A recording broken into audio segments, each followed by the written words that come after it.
नमस्कार, मैं हूं आपके साथ रोहित। माफिया मुख्तार अंसारी और उनके भाई सांसद अफजाल अंसारी को लेकर एक बड़ा फैसला आया और आपको बता दें कि गैंगस्टर एक्ट के तहत दोनों को दोषी करार दिया गया और सजा सुनाई गई। अफजाल अंसारी को 4 साल की सजा हुई है और 1 लाख रुपए का जुर्माना लगाया गया है। वहीं माफिया मुख्तार अंसारी को 10 साल की सजा सुनाई गई है और 5 लाख रुपए का जुर्माना लगाया गया है।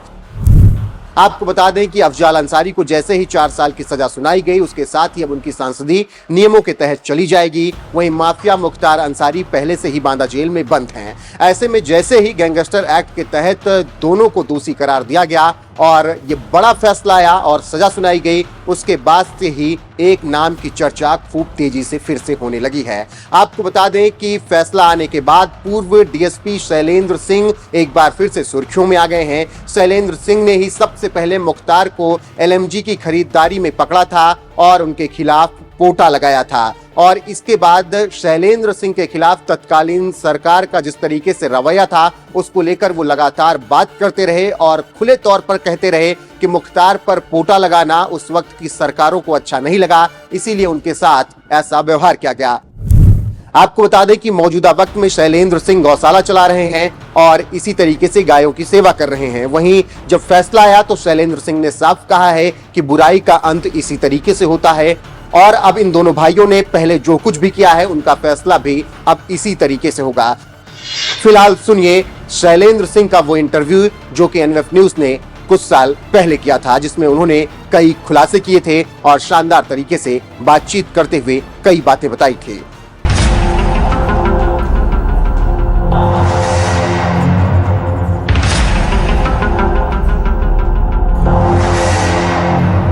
फिर फोन किया मुझे कि देखिए आप टकरा रहे हैं मुझसे, बहुत बुरा नतीजा होगा आपका, नौकरी आपकी बच नहीं पाएगी। तो हमने कहा नौकरी मेरी बचे ना बचे, तुम जरूर हॉस्पिटल में पीजीआई में अपना बेड सुरक्षित करा लेना।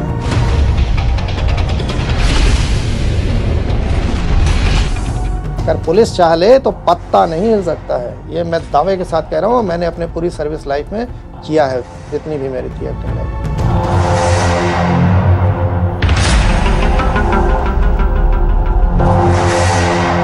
कि मुख्तार अंसारी कोई सेना का भगोड़ा है बाबूलाल, और उससे लाइट मशीन गन लेके वो भागा हुआ है, उससे ये खरीदना चाहते हैं क्योंकि कृष्णानंद की जो बुलेट प्रूफ थी राइफल के अगेंस्ट बुलेट प्रूफ थी, तो वो चाहता था कि एलएमजी अगर हमको मिल गई, इसकी मारक क्षमता ज़्यादा है, ये उसको भेद देगी और हम बुलेट प्रूफ गाड़ी में को भी भेद के उसको मार देंगे।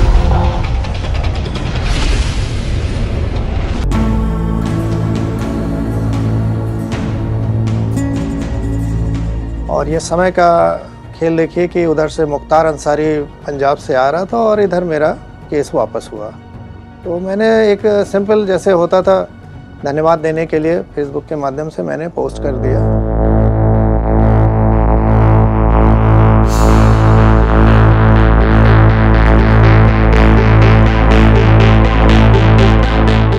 उजालों ने मुझे अंधेरा बनाने की कोशिश तो बहुत की, लेकिन मैं भी खाकी हूँ, खाक करके लौटना ही मेरी फितरत है।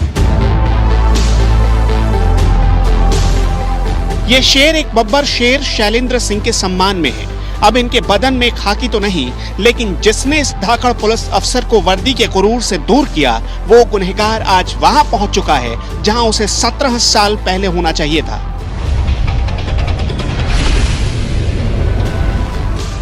मुझे भी अंदाज नहीं था कि इतना ये वायरल होगा, क्योंकि 17 साल बहुत लंबा समय होता है, बीत गया था। तो ऐसी दशा में मुझे अंदाज ही नहीं था कि ये केस इतना वायरल हो जाएगा। लेकिन पब्लिक ने, चूँकि टाइमिंग ऐसी थी कि मुख्तार का चर्चा हो रहा था, वापस हुआ रहा था, और पब्लिक को ये लगा कि क्या ऐसा भी हो सकता था।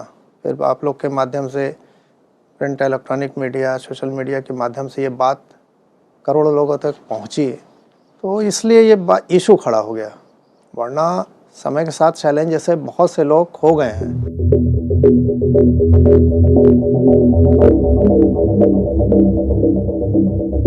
जी हाँ, मुख्तार अंसारी नाम तो सुना ही होगा। वही डॉन, वही माफिया, वही गुंडा जिसे उत्तर प्रदेश की योगी सरकार व्हील चेयर पर ले आई और बांदा की जेल में ठूस कर ही दम लिया। तो मैं धन्यवाद दूंगा ईश्वर का। माननीय योगी जी का, मोदी जी का, कि आप लोग के नेतृत्व में जो सरकार बनी उसने मेरे ऊपर जो अन्याय हुआ था उसको वापस लिया और आज आप लोग के बीच में सकुशल में बैठा हूँ। क्योंकि ये तो माफिया जब सरकार समर्थित हो जाए, अगर मुख्तार खुद समझ रहे हैं आप मीडिया के माध्यम से कि कितना हीनियस क्राइम ये करने वाला है और कितना खौफ था इसका, तो अगर उसको सरकार का भी समर्थन हो जाए तो वो बहुत फिर डेडली कॉम्बिनेशन होता है।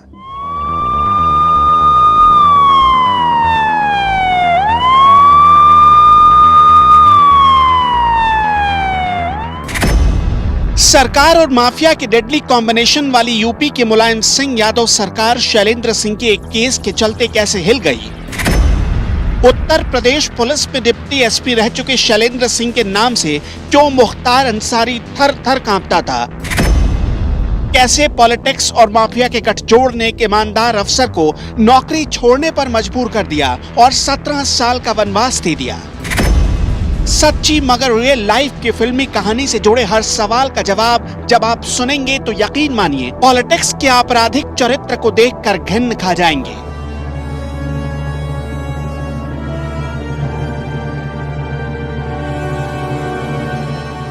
सही के साथ खड़े होना और गलत के खिलाफ बोलने की आदत के चलते ही 2004 के शुरुआती दिनों में डिप्टी एसपी शैलेंद्र सिंह की टक्कर पूर्वांचल के सबसे खतरनाक माफिया मुख्तार अंसारी से हो गई।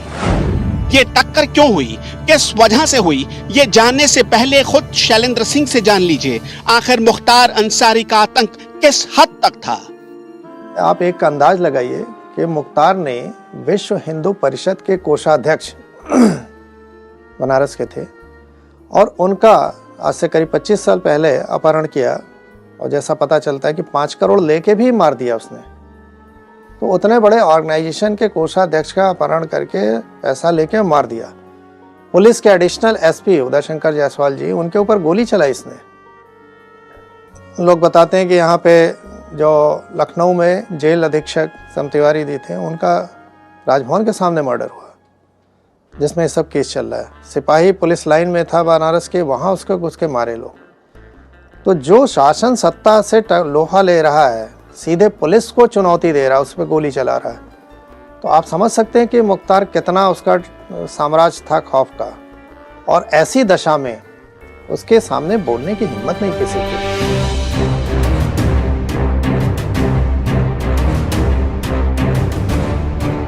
सोचिए, ऐसे माफिया से दो दो हाथ करने वाले अफसर रहे हैं शैलेंद्र सिंह और इस टक्कर की वजह बनी भारतीय सेना का हथियार LMG यानी लाइट मशीन गन। वो LMG जिसे सेना का एक भगौड़ा मुख्तार अंसारी को बेचना चाहता था।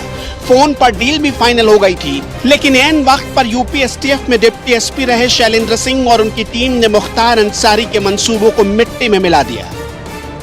मुझे याद है 2003 में जब मुख्तार और कृष्णानंद राय के बीच में लखनऊ में कैंट थाना क्षेत्र में सुबह सुबह क्रॉस फायरिंग हुई, तो शासन सत्ता में बैठे लोगों की नींद उड़ गई। उस समय मुलायम सिंह की गवर्नमेंट थी और लोगों ने यही कहा कि भाई इसको चेक करो, वरना ये तो राजधानी में अगर इतने की हिम्मत हो रही करने की, क्रॉस फायरिंग करने की, तो पूरे यूपी में क्या होगा, खासकर पूर्वांचल में क्या होगा। और उस समय मैं STF में था, मुझे इस कार्य में लगाया गया कि आप चंदौली के रहने वाले हैं, बनारस में आप CO सिटी के रूप में पोस्टेड रहे हैं, तो आप पूर्वांचल को अच्छी तरह समझते हैं, इन लोगों को जानते हैं, आप इनके ऊपर काम करिए। और शासन के निर्देश पे ही फिर मैं इन लोग का फ़ोन, जितने सब ग्रुप के लोग थे, सबका मैं लिसनिंग पे पैरेलल लेके सुनता रहा। और उसी दौरान ये बात जनवरी 2004 में 17 जनवरी के आसपास ये सूचना आई, फ़ोन पे सुनाई दिया कि मुख्तार अंसारी कोई सेना का भगोड़ा है बाबूलाल, और उससे लाइट मशीन गन लेके वो भागा हुआ है, उससे ये खरीदना चाहते हैं। अब बार बार अपने आदमी को प्रेस कर रहा था कि इसको किसी भी कीमत पे मुझे चाहिए, चाहे जो पैसा मांगे वो दो, क्योंकि कृष्णानंद की जो बुलेट प्रूफ थी, राइफल के अगेंस्ट बुलेट प्रूफ थी, तो वो चाहता था कि LMG अगर हमको मिल गई, इसकी मारक क्षमता ज़्यादा है, ये उसको भेद देगी और हम बुलेट प्रूफ गाड़ी में को भी भेद के उसको मार देंगे। तो इस वजह से बार बार अपने आदमी को प्रेस कर रहा था और फ़ोन में आ रहा था, जो केस डायरी में भी लिखा गया, न्यायालय में गया, कि इस लाइन में देरी नहीं की जाती, इमीडिएट चाहिए। 17 को ये बात समझ में आई और 25 जनवरी 2004 को मतलब आप सोचिए कि 7 दिन में डीलिंग फिक्स हो गई, डिलीवरी होनी थी। और ये बात हम लोग जब सरकार के नोटिस में लाए, शासन में लाए, ऊपर अधिकारियों को बताया, तो सबका एक ही स्वर से कहना था कि शैलेंद्र किसी भी कीमत पे ये LMG मुख्तार के पास नहीं जानी चाहिए। अगर मुख्तार के पास ये LMG चली गई तो तुम सोच लो कि क्या हर्ष होगा कि LMG 1 मिनट में 500 से ऊपर फायर करती है, 1 किलोमीटर से ऊपर इसकी मारक क्षमता है। तो ऐसी दशा में किसी भी कीमत पे LMG मुख्तार के पास न जाए। अगर चली गई तो रिकवर करना मुश्किल होगा, उसका इतना बड़ा सब घर ये है वो छिपा देगा, विधायक भी है, तो पहले ही रिकवर करो। और अंत में हमने, हमारी टीम ने जान पे खेल के एक तरह से ये LMG को रिकवर किया। आपको याद होगा कि पूरे क्राइम क्षेत्र में न उस घटना के पहले और न बाद में कभी लाइट मशीन गन न चर्चा हुई, न प्रयोग हुआ और न रिकवरी हुई। आतंकवादी क्षेत्र में तो हुआ है, लेकिन क्राइम के क्षेत्र में इधर ऐसे सच नहीं हुआ है। तो ये बहुत बड़ी बात थी कि लाइट मशीन गन हम लोगों ने रिकवर किया जान पे खेल के एक तरह से। और उसमें फिर चौबेपुर थाना जो बनारस का था, वहाँ एक मुकदमा लिखा गया 25 तारीख को सुबह। और जब दोपहर तक इन लोगों को पता नहीं था, सिंपली जैसे होता है कि पकड़ा जाता है लाइट मशीन गन या कोई भी आर्म्स पकड़ा जाता है तो आर्म्स एक्ट में मुकदमा होता है, जिसके पास पकड़ा जाता है वो दोषी होता है, बात करने वाला दोषी नहीं होता। तो मुख्तार इस बात से खुश था कि जो पकड़े गए हैं वो तो हमारे गुर्गे हैं और उससे हमें फर्क नहीं पड़ता, हमें पास तो रिकवरी नहीं हुई, तो खुश था, चलो मेरी जान बच गई।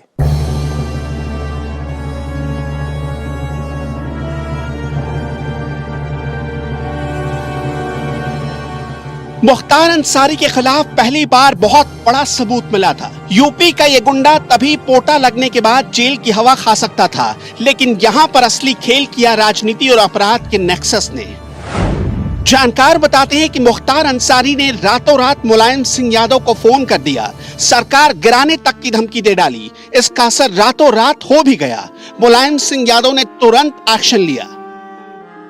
जैसे ही शाम को ये समझ में आया कि इसमें पोटा लग गया है, तब खलबली मची, क्योंकि पोटा में बात करने वाला भी दोषी सेम उतना ही। अब मुख्तार को लगा मेरा बचना मुश्किल है। आपको याद होगा उस समय मायावती की सरकार तोड़ के मुलायम सिंह ने अल्पमत की सरकार बनाई थी 2003 में। और मुख्तार अंसारी जैसे लोग उनको इसलिए प्रिय थे कि इन लोग विधायकों को डरा धमका के खरीद फोकते, जैसे भी आप समझिए, सरकार चला रहे थे। और मुझे यही कहा गया, जैसे ये पता चला मुलायम सिंह ने तुरंत अधिकारियों को निर्देश दिया किसी भी कीमत पे इसको ख़त्म किया जाए पोटा को। और मुझ पर दबाव पड़ने लगा कि शैलेंद्र ये FIR बदलो। तो मैंने कहा सर FIR कैसे बदल जाएगी, सुबह की लिखी हुई मॉर्निंग की पूरे नेशनल मीडिया में आ रहा है, इतनी बड़ी रिकवरी हुई है, क्या इसको कोई भी बदल सकता? मैं ही छोड़ दीजिए, कोई नहीं बदल सकता। फिर इन लोगों ने वापस बात किया ऊपर, मेरी तो बात हो नहीं रही थी, इन लोग बात कर रहे थे। फिर हमसे कहा गया कि नहीं, मुलायम सिंह जी चाहते हैं कि ठीक है, मान लो FIR नहीं बदली जा सकती, तो तुम अब अगले बयान में दूसरा जो विवेचना करेगा उसके सामने मुख्तार का नाम मत लो। मैंने कहा सर ये भी कैसे संभव है? FIR में अगर मुलायम का, उनका मुख्तार का नाम लिखा है मैंने, और मैं अपने ही बयान से अगर पलट जाऊं तो ये तो कोर्ट में हम दोषी हुए, ये माना जाएगा कि आपने पैसे लेके या जैसे भी दबाव में आपने कर दिया। और मैं ऐसा नहीं कर सकता हूँ, खासकर जब इतना बड़ा माफिया और सबूत के साथ रिकवरी हुई है, ऐसी कभी रिकवरी नहीं हुई इतिहास में। तो मेरा तो जमीर नहीं गवारा कहता कि मैं इनको छोड़ूं, और मैं अड़ गया। मुलायम सिंह इतना नाराज हो गए कि रातों रात आप समझिए कि IG, DIG, SSP का रातों रात ट्रांसफ़र हुआ। मेरी बनारस में जो वहाँ अनऑफिशियली यूनिट खोली गई थी उसको क्लोज कर दिया गया, तत्काल कहा गया आप लखनऊ आ जाइए।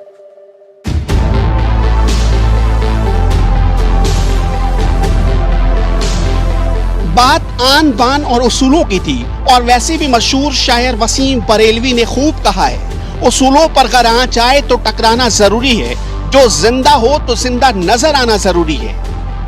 यही बात दिल और दिमाग में रखकर शैलेंद्र सिंह ने यूपी पुलिस से इस्तीफा दे दिया।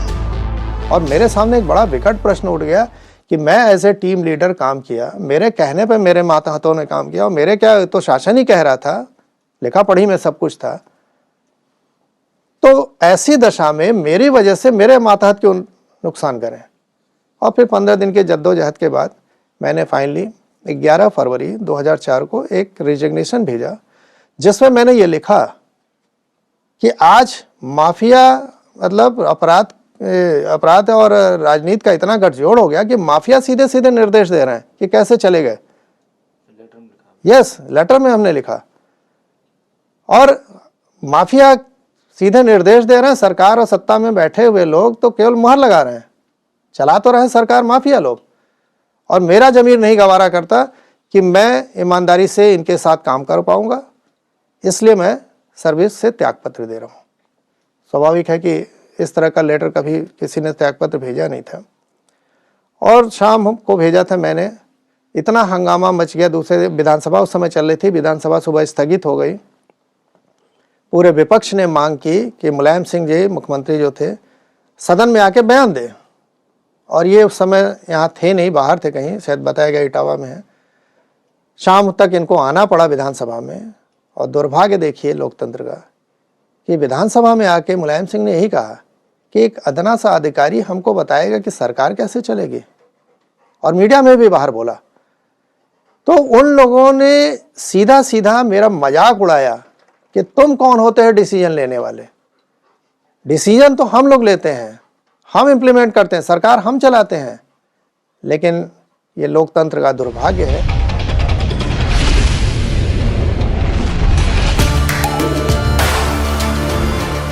बात यहीं पर थम जाती तो एक बात होती। असली खेल शुरू हुआ डिप्टी एसपी शैलेंद्र सिंह के इस्तीफे के बाद। अब मुख्तार अंसारी के इशारे पर उन्हें प्रताड़ित किया जाने लगा, फर्जी केस में फंसा दिया गया, ऐसे केस जिनका कोई सिर पैर तक नहीं था। ये तस्वीर देखिए, साल 2008 के सितंबर में ये तस्वीर देश के बड़े बड़े अखबारों के फ्रंट पेज पर छपी थी।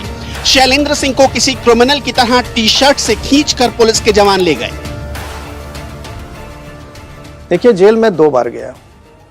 जब मैंने ये रिज़ाइन कर दिया, फाइनली 10 मार्च को स्वीकार हो गया, तो मुलायम सिंह ने सभी अधिकारियों को निर्देश दिया कि शैलेंद्र जहाँ जहाँ पोस्टेड रहा इसकी कमी निकाल के इसको जेल भेजो। लेकिन ऊपर वाले की मेहरबानी, मेरी कोई ऐसी कमी थी नहीं, तो इन लोग मुझे जेल नहीं भेज पाए मेरे काम के आधार पर।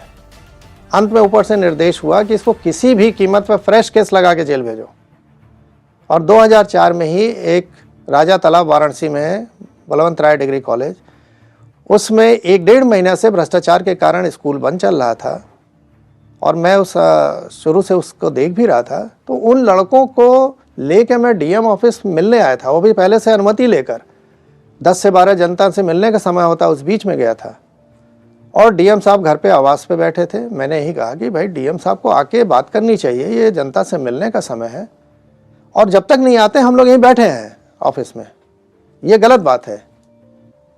और उसी आधार पे अपने चपरासी से लोगों ने पुलिस में एफआईआर लिखाई कि शैलेंद्र ने डीएम ऑफिस को कब्जा कर लिया। आप सोच सकते हैं कि जब शासन सत्ता सब अपने पर उतारू हो जाए तो कुछ भी कर सकती है, और हमें इन लोगों ने अरेस्ट करके वहाँ जेल भेजा। दूसरी घटना मेरी लखनऊ में हुई थी, वहाँ भी 2008 की बात है, और सेम ऐसी बात थी। एक फर्जी मुकदमा लिख के कि मैं सूचना आयोग में गया था, वहाँ तोड़फोड़ मैंने की, और रात में मुकदमा लिख के 9-10 बजे, और रात में 1-1.5 बजे मेरे यहाँ रेड डाल के और पूरा दरवाज़ा तोड़ के मैं बोल रहा था कि भाई मैं अपार्टमेंट में रहता हूँ, सवेरे आप लोग मुझे ले जाइए, क्योंकि रात में मुझे नहीं मालूम आप पुलिस के वर्दी में कौन कौन हो। बहुत से ऐसे अपराधी आते हैं पुलिस की वर्दी में, मैंने देखा है क्राइम होते। तो मैं अपार्टमेंट से तो कहीं भाग नहीं जाऊँगा, आप लोग बैठे रहो, सुबह जब हो जाएगी तो आप मुझे लेके जाओ। लेकिन इन लोगों ने दरवाज़ा तोड़ के तहस नहस करके पूरा घर में त्रस्त करके, और अंत में मुझे घसीटते हुए लगे जैसे मैं कोई बहुत बड़ा आतंकवादी हूँ। मेरी टी शर्ट भी फट गई, मीडिया के माध्यम से देखा लोगों ने। और जब कोर्ट में इन लोगों ने मुझे प्रोड्यूस किया तो कोर्ट ने यही टिप्पणी की कि आज पुलिस छावनी पूरा बना दी आप लोगों ने कोर्ट में, ऐसा लग रहा है जैसे कितना बड़ा आतंकवादी पेश किया आपने, और गवर्नमेंट के खिलाफ स्ट्रक्चर भी पास किया कोर्ट ने। तो जब शासन सत्ता इस बात पर उतारू हो जाए कि मेरे खिलाफ अगर कोई बोलेगा तो हम उसका हश्र ऐसा कर देंगे कि आगे कोई शैलेंद्र दूसरा न पैदा हो, तो मेन इसलिए मुझे इतना प्रताड़ित किया गया, मेरा मनोबल तोड़ने का प्रयास किया गया, मेरे परिवार पे भी अटैक हुआ जिसका एफआईआर भी लिखा गया था। तो ये तमाम बातें आई और केवल इसलिए कि एक ऐसा एग्जाम्पल सेट कर दें हम कि दूसरा शैलेंद्र फिर बनने की कोई हिम्मत न करें।